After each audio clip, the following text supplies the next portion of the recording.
cuenta de la luz.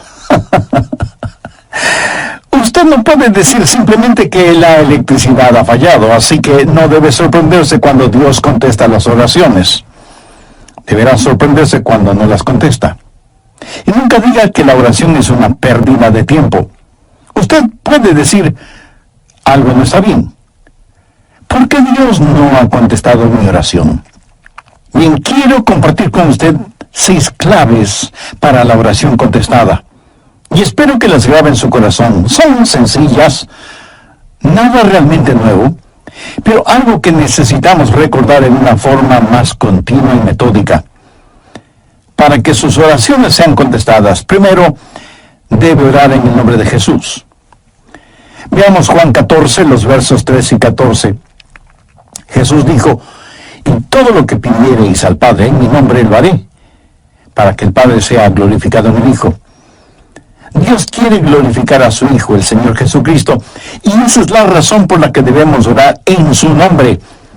Y Jesús ratifica esa realidad al decir, si algo pidiereis en mi nombre, yo lo haré. Ahora vayamos al capítulo 16, versos 23 y 24, en donde Jesús hace énfasis en el mismo asunto. En aquel día no me preguntaréis nada. De cierto os digo, que todo cuanto pidiereis al Padre en mi nombre os lo dará. Hasta ahora nada habéis pedido en mi nombre. Pedid y recibiréis, para que vuestro gozo sea cumplido. Muéstrenme una persona cuyas oraciones le son contestadas, y de seguro que esa persona está llena de gozo. Jesús también dijo en Juan 14:6, yo soy el camino y la verdad y la vida. Nadie viene al Padre sino por mí. Y esa es la verdad en cuanto a la oración. No hay forma de llegar a Dios el Padre sino únicamente por medio de su Hijo Jesucristo. Supongamos que usted se pierde buscando una dirección en un lugar que no conoce. Así que detiene a una persona en la calle para que le ayude, y esa persona le dice, vaya derecho 3 cuadras más, luego vire a la derecha, verá una casa blanca con una cerca de madera, entonces vire a la izquierda, y esa es una calle sin salida. Recorra 3 cuadras más, vire a la derecha, y usted le interrumpe y le dice, un momentito, por favor, no puedo recordar todo eso, déjeme anotarlo. Y la persona que le está dando las direcciones le dice, ¿sabe qué? Yo estoy yendo en la misma dirección, permítame guiarle, usted únicamente sígame. Esa persona no solo le señala el camino, sino que, por así decirlo, se vuelve el camino. Jesús no indica el camino, Jesús es el camino hacia el Padre, y cuando usted ora en el nombre de Jesús, Él le lleva a la presencia del Padre.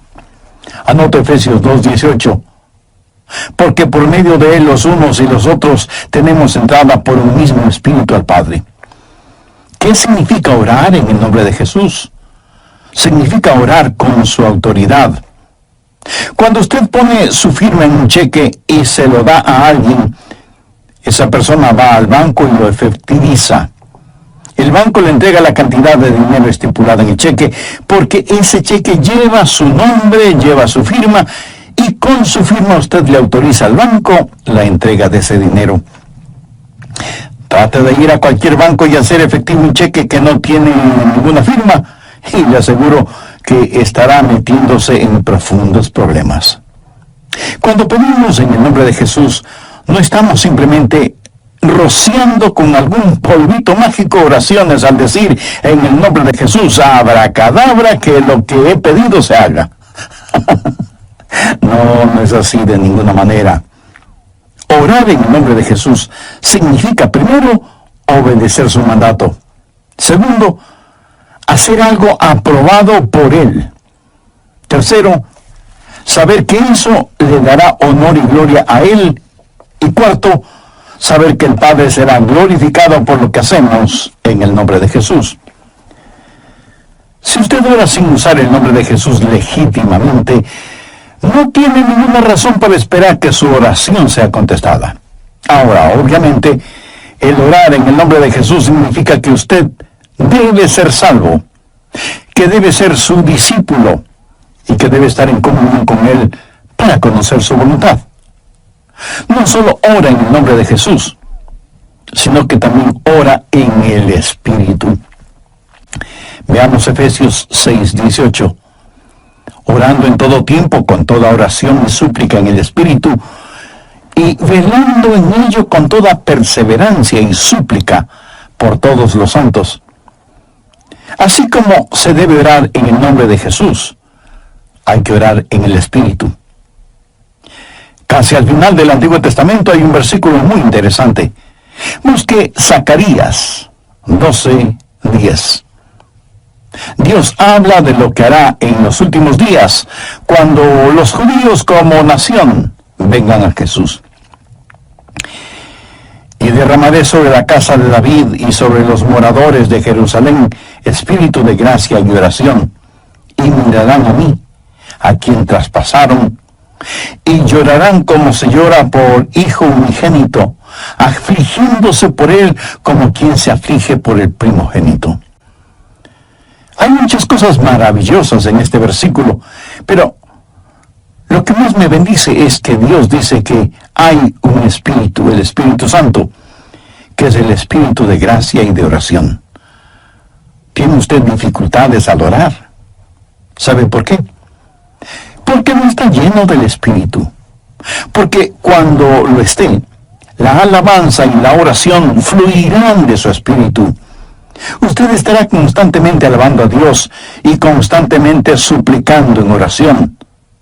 Dios dice que un día Él va a derramar su espíritu de gracia y oración sobre los judíos, pero Él ya ha derramado su espíritu de gracia y oración sobre usted. Por lo tanto, usted debe orar en el Espíritu.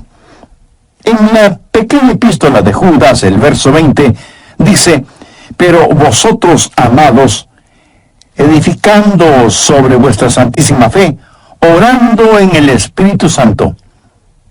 ¿Había notado eso? ¿Cómo se desafía usted mismo?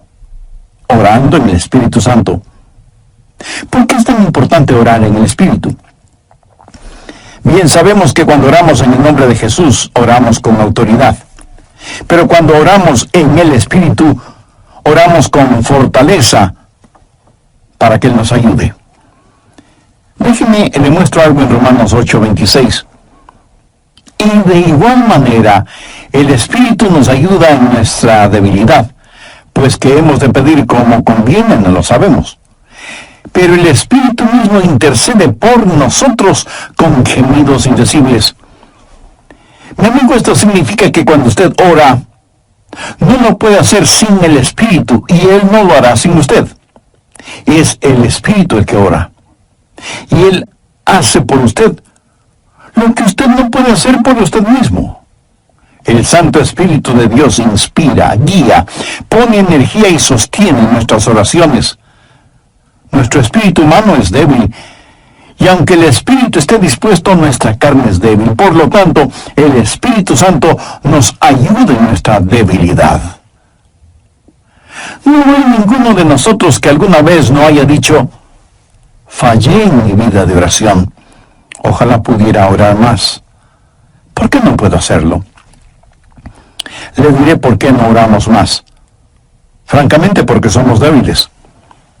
Pero nuestra debilidad no debe convertirse en incapacidad, sino más bien en fortaleza, porque la Biblia dice que cuando somos débiles, somos fuertes. Si aprendemos a depender en el Espíritu Santo, quien nos ayuda en nuestras debilidades, inspirándonos, guiándonos y capacitándonos.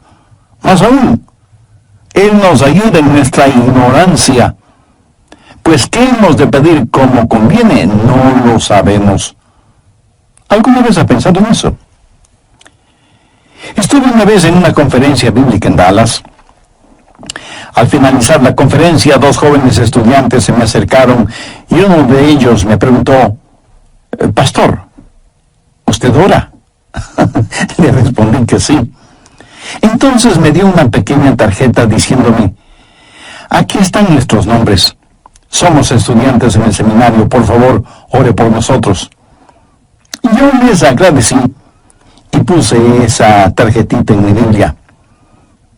He orado por esos estudiantes, pero no creo que lo haya hecho en forma regular. No porque ellos no me importen, pero una asignación de oración es más que 2 nombres en una tarjeta.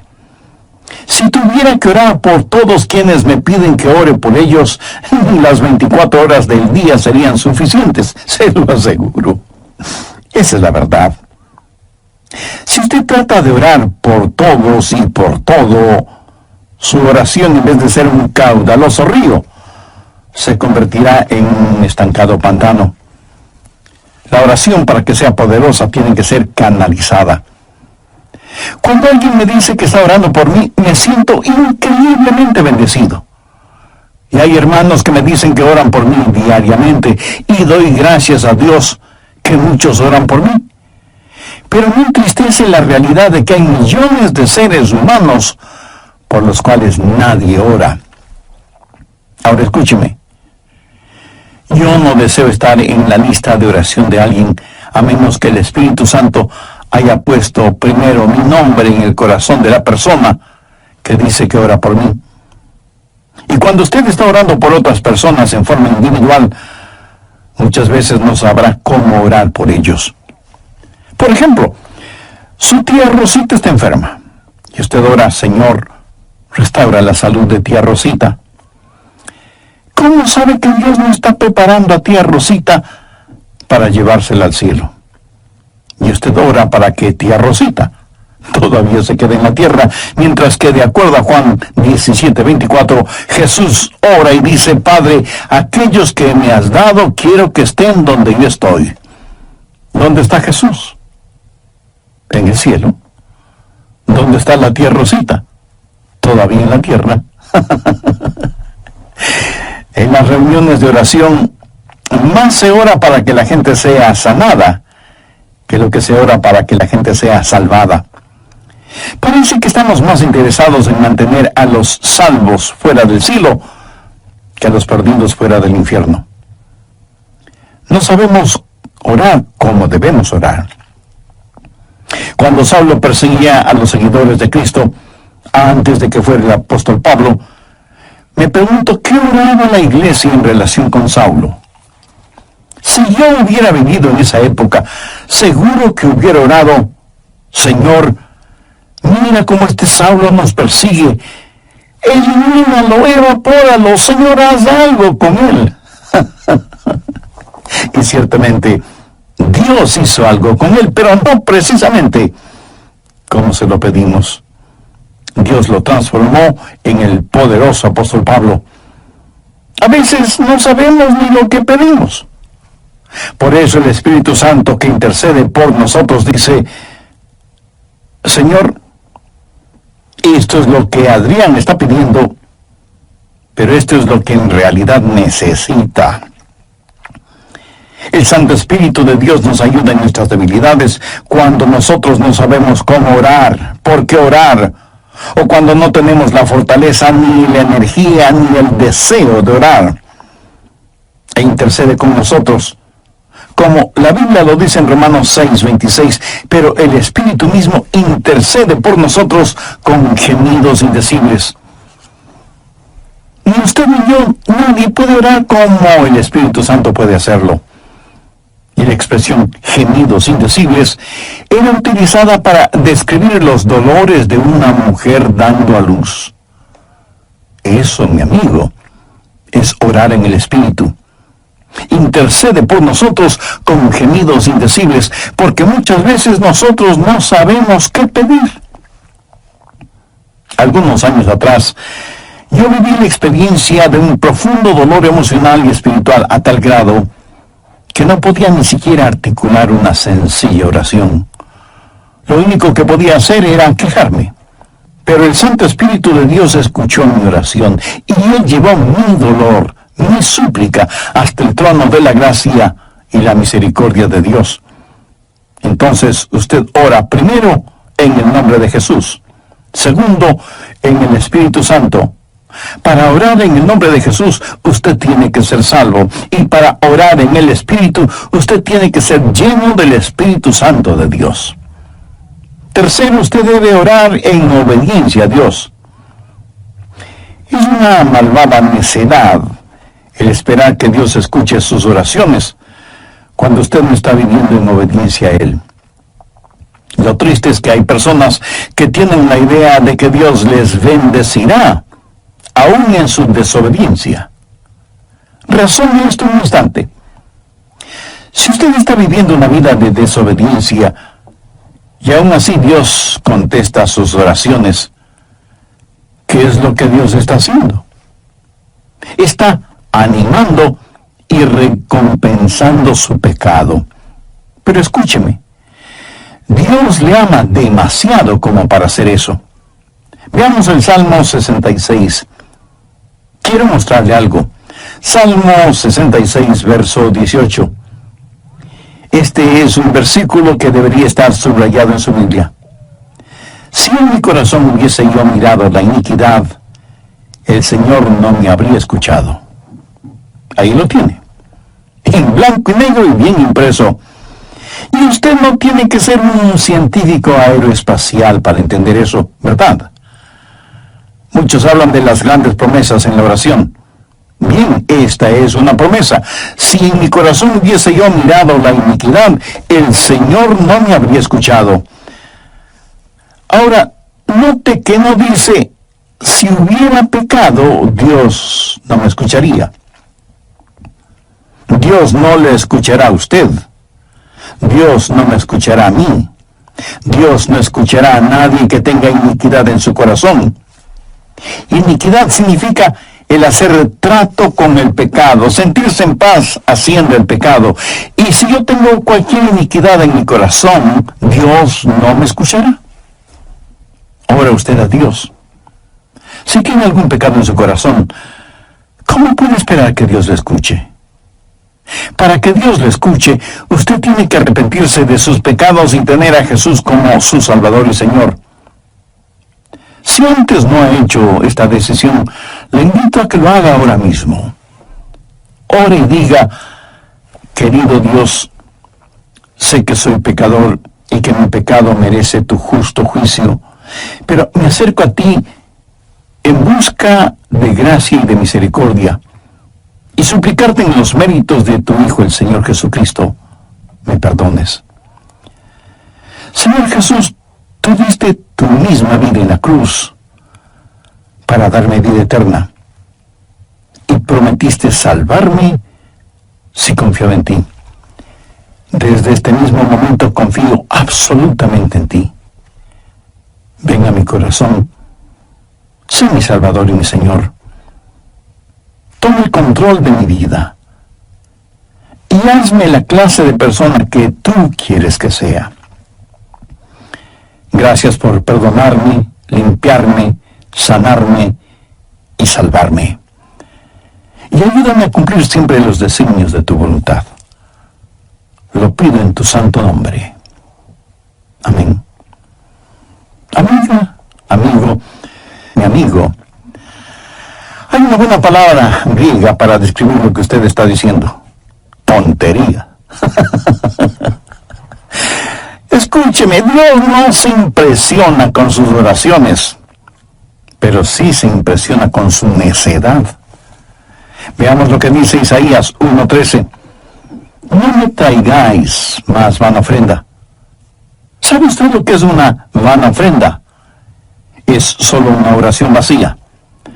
No me traigáis más vana ofrenda. El incienso me es abominación. Aquí ellos estaban en el templo quemando incienso, ofreciendo incienso en el altar. No me traigáis más vana ofrenda. El incienso me es abominación. Luna nueva y día de reposo, el convocar asambleas, no lo puedo sufrir. Son iniquidades vuestras fiestas solemnes. ¿Qué es lo que Dios está diciendo aquí? Que todo lo que ellos hacían como parte de su religión, Él lo detestaba. Y en Isaías 1, los versos del 15 al 17, leemos: Cuando extendáis vuestras manos, yo esconderé de vosotros mis ojos. Asimismo, cuando multipliquéis la oración, yo no oiré.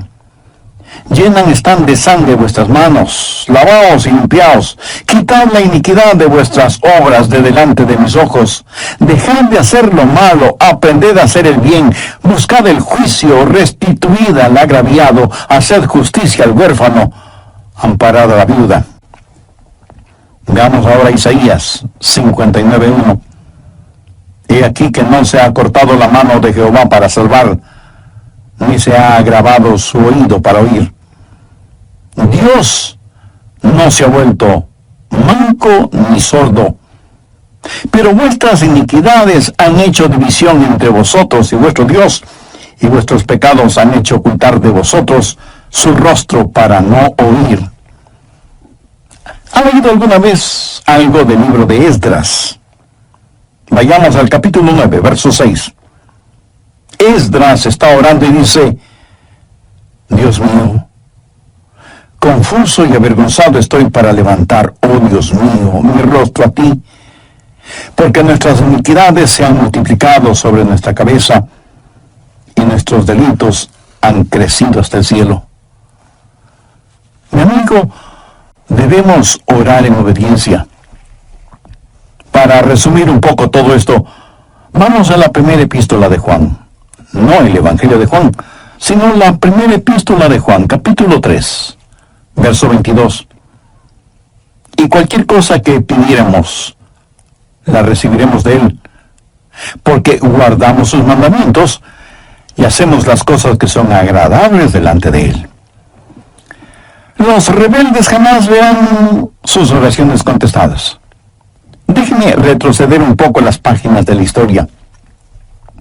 Recuerda cuando Israel había conquistado Jericó y tuvieron que pelear contra un pequeño pueblito. No era ninguna gran ciudad. Un pueblito llamado Ai. Apenas 3 letras, H, A, I, Ai. Y sin embargo, los israelitas tuvieron que huir, como se dice vulgarmente, con el rabo entre las piernas, ignominiosamente derrotados. Y Josué tiene que ir y postrarse delante de Dios y preguntarle cómo pudo permitir que tal cosa sucediera. Mire lo que le contestó Dios en Josué 7, los versos 10 y 11. Y Jehová dijo a Josué: levántate, ¿por qué te postras así sobre tu rostro? Israel ha pecado. Dar tus oraciones como una cortina de humo para ocultar el pecado que hay en medio del pueblo. Enfrenta y elimina ese pecado, y entonces oiré tus oraciones. Cuarto, usted debe orar en la voluntad de Dios. No solo conocer a Jesús, no solo ser lleno del Espíritu, no solo obedecer los mandamientos, pero aún habiendo hecho todo esto, todo lo que usted desea no es necesariamente la voluntad de Dios para usted. Anote 1 de Juan 5, versos 14-15.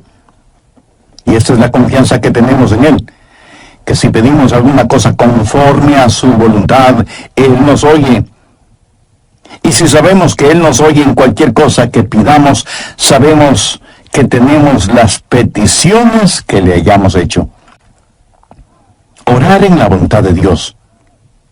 Y usted no encuentra la voluntad de Dios simplemente por adivinación. Pastor, ¿cómo voy a conocer la voluntad de Dios? Bien, permítame hacerle una pregunta. ¿Quiere en realidad saberlo? Y usted me responde: bueno, no sé si quiera saberlo o no. Entonces le haré otra pregunta. ¿Quiere hacer la voluntad de Dios? Y usted me responde: sí, claro que sí. ¿La quiere hacer realmente? Quiero decir, si Dios le dijera este mismo momento: hay algo que deseo que hagas, ¿lo haría? ¿Sabe usted cuál sería la primera pregunta debido a nuestra naturaleza humana? ¿Qué es, Señor? Esa no debería ser la primera pregunta o la primera respuesta. Usted no puede contestar una pregunta con otra pregunta. Usted debe contestar esa pregunta con una afirmación. Adrián, hay algo que quiero que hagas. ¿Lo harás? Yo debo contestar: sí, Señor, lo haré. ¿Qué es lo que quieres que haga? Mira, la manera de conocer la voluntad de Dios no es sabiendo lo que es, sino comprometiéndose a hacerla aún antes de saber lo que es. Eso es confianza. Sencillamente diga: Señor, estoy listo y haré lo que quiera que tú quieras que haga. Y aunque esa frase pueda trabar nuestra lengua, destraba nuestra capacidad de obediencia. Debo admitir que muchos tienen temor de la voluntad de Dios. De alguna manera se les ha metido la idea en la cabeza de que si se prestan para servicio bajo la voluntad de Dios, van a terminar como misioneros en el país de Salsipuedes, viviendo en una choza con piso de tierra y comiendo carne de serpiente o quién sabe qué otros exóticos alimentos. ¿Sabe qué? Pudiera ser que así suceda. La forma de conocer la voluntad de Dios es aceptando la voluntad de Dios antes de conocer cuál es la voluntad de Dios. Y aunque suena complicado lingüísticamente, espiritualmente no lo es. Pero usted me dice: el pastor, quiero más detalles. Muy bien, le voy a dar más detalles. La voluntad de Dios es buena, perfecta y aceptable. Y si piensa que esto lo digo porque soy muy inteligente, pues siento desilusionarle. Veamos qué dice Romanos 12, versos 1 y 2. Así que, hermanos, os ruego por las misericordias de Dios que presentéis vuestros cuerpos en sacrificio vivo, santo, agradable a Dios, que es vuestro culto racional. No os conforméis a este siglo, sino transformaos por medio de la renovación de vuestro entendimiento, para que comprobéis cuál sea la voluntad de Dios, agradable y perfecta.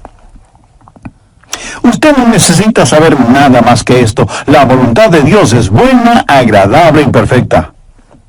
Preséntese usted mismo como un sacrificio vivo y santo delante de Dios, y usted, sin ninguna sombra de duda, conocerá y comprobará que la voluntad de Dios es siempre buena, agradable y perfecta. La oración es para manipular la voluntad de Dios, para que se amolde a la suya. Es descubrir la voluntad de Dios y meterse de cabeza en ella. Pero escúcheme con atención. En última instancia, usted no encuentra la voluntad de Dios. La voluntad de Dios lo encuentra usted.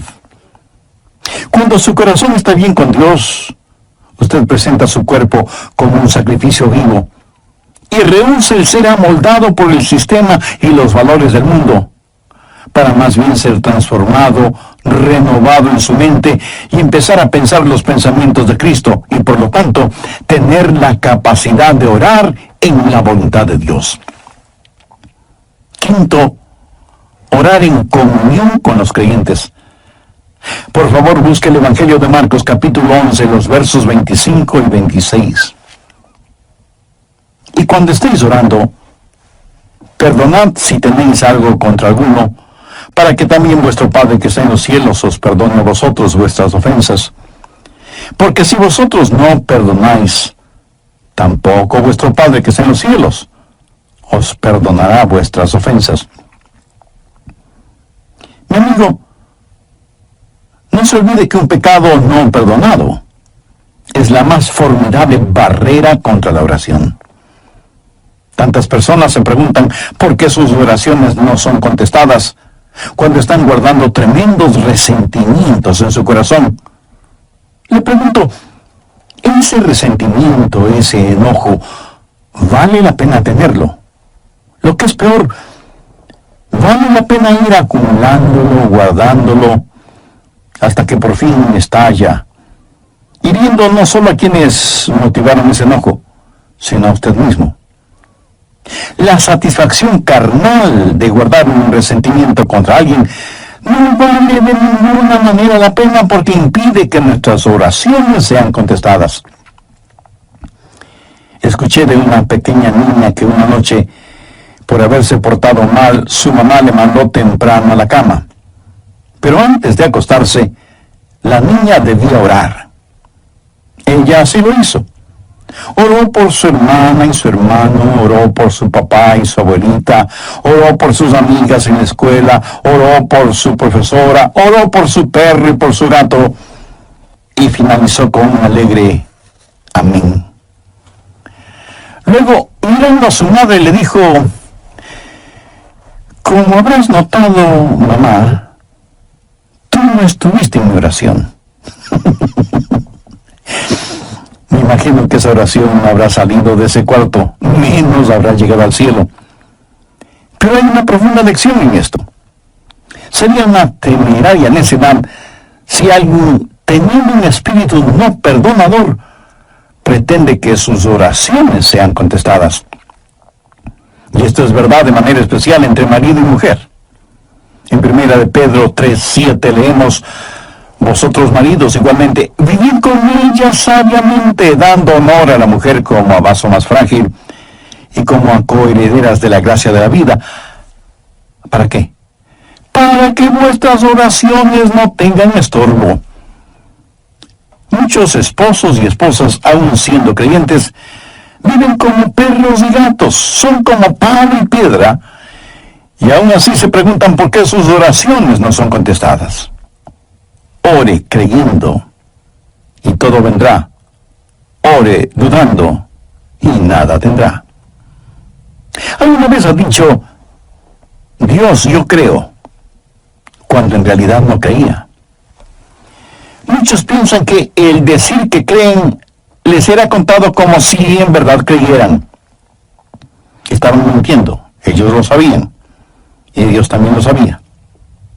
¿Alguna vez ha orado sabiendo que Dios escuchaba sus oraciones y recibió una respuesta de Dios? Verá, la fe es también un regalo de Dios. La fe no es algo que usted guarde en su bolsillo o en su cartera para gastarla en cualquier cosa que se le antoje.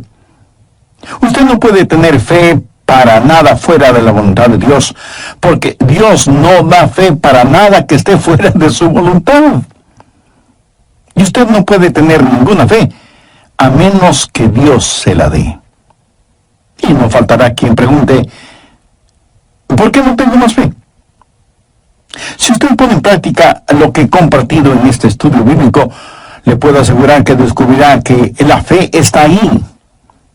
Cuando usted ora en el nombre de Jesús, cuando usted ora en el Espíritu Santo, cuando usted ora en obediencia y en comunión, cuando ora en la voluntad de Dios, la fe está ahí. Pero si estos elementos espirituales no están ahí, tampoco estará la fe. Ustedes, esposos, han tenido alguna vez un argumento, y si me dice que no, con toda mi cariñosa cortesía le diré que son mentirosos. Cuando marido y mujer tienen un argumento y no lo solucionan, y luego se arrodillan para orar por su hijito enfermo, ¿no se sienten espiritualmente enfermos? ¿No sienten que están actuando hipócritamente? Saben que sus oraciones no se elevarán ni un centímetro del piso y por lo tanto jamás llegarán al cielo. No tienen ninguna fe como para que sus oraciones sean contestadas. Cuando sus corazones sean justos, puros y limpios, y palpiten al mismo compás espiritual, entonces tendrán fe. Y al tener fe, esa fe será el combustible para transportar su oración hasta el trono de la gracia de Dios. Jorge Müller, de Bristol, Inglaterra, fue un gran siervo de Dios y un poderoso hombre de fe. Él tenía un diario personal en el cual anotaba todas las instancias de oraciones contestadas y llegó a registrar 25,000 oraciones contestadas, algunas de ellas increíblemente milagrosas, imposibles de explicarlas, aparte de la intervención de Dios. Alguna vez alguien le preguntó a George Muller: ¿cuál es el secreto para que las oraciones sean contestadas? ¿Sabe cuál fue su respuesta? Tenga fe en Dios. Tenga fe en Dios. Ahora, Yo no creo que él dijo tenga fe en Dios, sino que dijo tenga fe en Dios. Mira, en realidad no es una gran fe en la que necesitamos, sino que necesitamos tener fe en un gran Dios. Fe no es solo un sentimiento positivo, ni el que usted se vuelva frenético o fanático, sino tener la absoluta confianza de que Dios hará lo que usted le ha pedido, si ese pedido está encuadrado dentro de los parámetros de la voluntad de Dios. Los discípulos le dijeron a Jesús: Señor, enséñanos a orar. Y ese debe ser nuestro pedido también, para que Dios nos ayude a ser hombres y mujeres de oración. Hay algo en nosotros que se resiste a orar. Preferimos ocuparnos en cualquier otra cosa en vez de orar. Y eso se debe a nuestra naturaleza carnal y pecaminosa. Por eso necesitamos la ayuda de Dios para que amemos de tal manera a Jesús y seamos llenos de su Espíritu Santo, para que la oración fluya de nosotros en forma constante y que oremos siempre en el nombre del Señor Jesucristo.